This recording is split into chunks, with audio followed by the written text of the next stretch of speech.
How to get public profile on Snapchat. So let's get started with the tutorial. A public profile allows you to show your name on snaps you post to Spotlight or Map. So here is how to do it. First of all, make sure that you are 13 plus years old and 18 plus for full content features. Have a Snapchat account for more than 24 hours and have at least one bi-directional friend you added each other. Now all of these are done, then open the Snapchat app, then make sure that you are logged into your Snapchat account. Now tap on a Bitmoji or profile icon at the top left corner of your screen, and all you have to do is tap on the public profile option available there.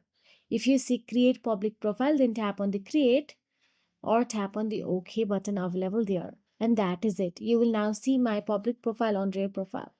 If you don't see the option, you scroll to the bottom of your profile and look for Add to Spotlight. And that is it. If you found this video helpful, please like, share and subscribe our channel, and thank you so much for watching.